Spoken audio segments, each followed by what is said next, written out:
कोन्निचिवा ओताकुज. आज आपण पाहणार आहोत साकामोतो डेजचा एपिसोड नंबर 3. तर आता बघूया या एपिसोडमध्ये काय घडतं. आत्तापर्यंत आपण पाहिले की शिन सोबत लू सुद्धा साकामोतोच्या दुकानात काम करायला लागते, पण ती उशिरा आली होती, त्यामुळे शिन तिला ओरडतो. शिवाय ती सामान पण नीट ठेवत नाही आणि म्हणते की कस्टमर ते स्वतःच घेईल. हे पाहून शिन समजून जातो की लूने आधी कधीच काम केलेलं नाही. तेव्हा लू सांगते की ती आपल्या वडिलांच्या कामात मदत करायची. ती मोठे खड्डे करून त्यात पोती पुरायची, पण तिला हे माहीत नव्हते की त्या पोत्यांमध्ये काय. तेव्हा शिन साकामोतोला सांगतो की तिला कामावरून काढून टाकलं पाहिजे, कारण ती दुकानाचे वातावरण बिघडवत आहे. पण साकामोतो दोघांनाही शांत करतो आणि सांगतो, शिन तू लूशी असं बोलू नकोस, आणि लू तुला उशीर झाला असेल तर तू त्याची माफी माग. हे ऐकून दोघेही शॉक होतात, कारण साकामोतो पहिल्यांदाच एवढं बोललेला असतो. तेवढ्यात दुकानाचे दार उघडते आणि दुसरा साकामोतो आत येतो. हे पाहून शिन आणि लू परत शॉक होतात. नकली साकामोतो शांतपणे एका खुर्चीत बसून पेपर वाचत बसतो. तो खरा साकामोतो असतो. नकली साकामोतो लगेचच खऱ्या साकामोतोवर चाकूने हल्ला करण्याचा प्रयत्न करतो, पण साकामोतो तो सहजपणे हुकवतो आणि एक चाकू घेऊन नकली साकामोतोच्या गळ्यावर ठेवतो. दोघेही आपापले चाकू मागे घेतात आणि साकामोतो म्हणतो, बऱ्याच दिवसांनी भेट झाली नागामो. तेव्हा नकली साकामोतो आपला खरा चेहरा दाखवतो. त्याचे नाव नागामो आहे आणि त्याच्याकडे कोणाचेही रूप घ्यायची ताकद आहे. इतकेच नव्हे तर शिन त्याचे विचारही वाचू शकत नव्हता. नागामो दोघांना मूर्ख बनवल्यामुळे हसत असतो, त्यामुळे शिन त्याच्या डोक्यात एका बुक्कीत टेंगूळ आणतो. पुढे नागामो सांगतो की तो समोरच्या सुपरमार्केटमध्ये काम करतो आणि साकामोतोचा मित्र आहे. तसेच तो फक्त 18 वर्षाचा आहे, पण खरे तर त्या ठिकाणी कोणतेही सुपरमार्केट नसते. तेव्हा साकामोतो सांगतो की नागामो एक हिटमॅन आहे आणि तो त्याच्यासोबत काम करत होता आणि तो 27 वर्षाचा आहे. मग शिन त्याला परत मारतो आणि त्याला खुर्चीला बांधून ठेवतो. तेव्हा शिन आणि लू त्याची विचारपूस करतात. तेव्हा नागामो सांगतो की साकामोतोच्या डोक्यावर 1 बिलियन येनचे बक्षीस ठेवले गेले. शिन आणि लूला वाटते की हे पण खोटे, पण नागामो सांगतो हे कालच जे म्हणजेच जापनीज असोसिएशन ऑफ असॅसननी ठरवलेले आहे. तेवढ्यात एक पिझ्झा डिलिव्हरी बॉय दुकानात येतो, पण शिन त्याच्या मनातील विचार वाचतो. तो साकामोतोला मारायला आलेला हिटमॅन असतो. त्याचं नाव पिझ्झा नाकाजिमा असते. नाकाजिमा नागोमोच्या गळ्यावर ब्लेड ठेवतो, पण साकामोतो आणि लू पिझ्झा खात असतात आणि अचानक नागोमो खुर्चीवरून सुटतो आणि नाकाजिमाला पकडतो. नाकाजिमा जवळजवळ मरायलाच टेकलेला असतो, पण साकामोतो त्याला थांबायला सांगतो.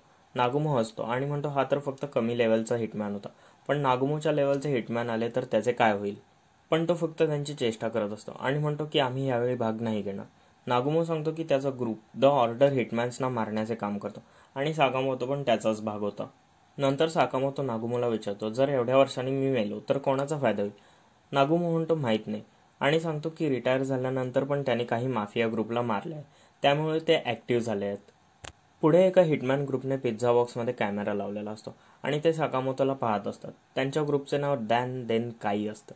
त्यांना आश्चर्य वाटते की साकामोतोवर एवढे बक्षीस का ठेवले आहे, पण त्यांचा लीडर सांगतो की साकामोतोला कमी समजू नका, तो ऑर्डर ग्रुपचा भाग होता, त्यामुळे त्याला मारणे सोपे नाही.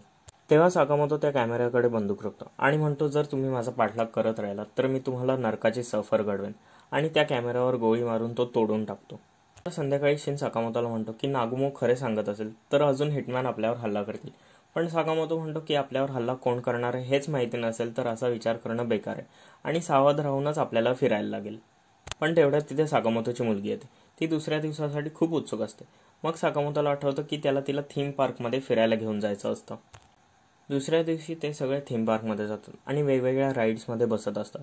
साकामोतो आणि लू घाबरत असतात. हाना म्हणते शुगर बनी नावाच्या मॅस्कॉटला पाहण्यासाठी ती उत्सुक आहे आणि तिला तिथे खूप मजा करायची असते, पण साकामोतोला काळजी असते की कोणी त्यांच्यावर हल्ला करू नये. तेव्हा शिन आणि लू ठरवतात की त्यांचं आजचं मिशन साकामोतोचे रक्षण करणे आणि त्याच्या फॅमिलीला एन्जॉय करून द्यायचे. लू शिनला विचारते की इथे खूप गर्दी आहे, आपल्याला कसे कळेल की शत्रू कोण आहे. शिन सांगतो की तो 30 मीटरच्या परिसरात कोणाच्याही मनातील विचार वाचू शकतो, त्यामुळे कोणता हिटमॅन जवळ येत आहे तर त्याला लगेच कळेल. लू विचारते की तू माझे पण मन वाचवू शकतोस, पण शिन म्हणतो तसं नाहीये, त्याला मन वाचण्यासाठी खूप फोकस करायला लागतो, जसं रेडिओचा सिग्नल ॲडजस्ट करतो तसं. तेव्हा अचानक एक कुरी नावाचा हिटमॅन सफाईवाला बनून येतो आणि शिन साकामोतोला माईकने गाईड करत असतो. तो साकामोतोवर हल्ला करतो, पण साकामोतो सहजतेने त्याच्या स्वतःच्या पेननेच त्याच्या छातीत वार करतो. लू आणि शिन त्याला एका डब्यात भरून घेऊन जातो. आता तात्सू नावाचा एक दुसरा हिटमॅन त्यांच्याकडे बघत असतो आणि तो ठरवतो की तो काही विचार करणार नाही, त्यामुळे शिन त्याचं मन पण वाचू शकणार नाही. तेव्हा सर्वजण रोलर कोस्टरवर बसतात.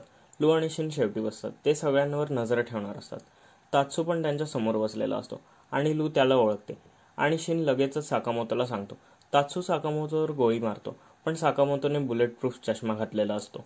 शिन उडी मारून तात्सू जवळ येतो आणि रोलर कोस्टरवरून उडी मारतात आणि दोघं रोलर कोस्टरवर लढू लागतात. तेवढ्यात त्यांच्याजवळ ते रोलर कोस्टर येतं आणि ते उडी मारतात, पण तात्सू शिनवर चाकू फेकतो. तो चाकू शिनला लागतो आणि त्या फेकलेल्या चाकूमध्ये विष असतं आणि शिनला कमी दिसायला लागतं. आणि तात्सू शिनला सांगत असतो की साकामोतो मरायला घाबरतो. त्यावर शिन म्हणतो की तो घाबरतो कारण तो त्याच्या फॅमिलीला प्रोटेक्ट करत आहे. तेवढ्यात ते रोलर कोस्टर परत त्यांच्याजवळ येतं, पण शिन छोटी उडी मारून तात्सूला पकडतो आणि शिनला दिसत पण नसते. तेवढ्यातच शिन अचानक हनाचे विचार असतो. ती शुगर बनी शोबद्दल विचार करत असते. ते तिथून उडी मारून शोमध्ये येतात. त्याचाच फायदा घेत शिन शुगर बनीचा पोशाख घालतो आणि तात्सू सोबत स्टेजवर लढू लागतो. प्रेक्षकांना वाटते की हा शोचाच भाग आहे, त्यामुळे ते जोरात टाळ्या वाजवतात. तात्सूला कळत नाही की हा मला न बघता कसा मारतोय, पण साकामोतो तिथे मनातून शिनला मूव्स सांगत असतो आणि त्याला गाईड करत असतो. आणि शिन डोळे बंद करूनही तात्सूला मारत असतो आणि त्याला शेवटची एक लाथ मारून त्याला बेशुद्ध करतो. सगळे टाळ्या वाजवून चिअर करतात. त्यांना माहितीच नसते की ही खरी लढाई आहे. आणि हा एपिसोड इथेच संपतो. तर हा एपिसोड कसा वाटला ते नक्की सांगा. व्हिडिओ पूर्ण बघितला असेल तर आरिगातो. लाईक आणि सबस्क्राईब जरूर करा.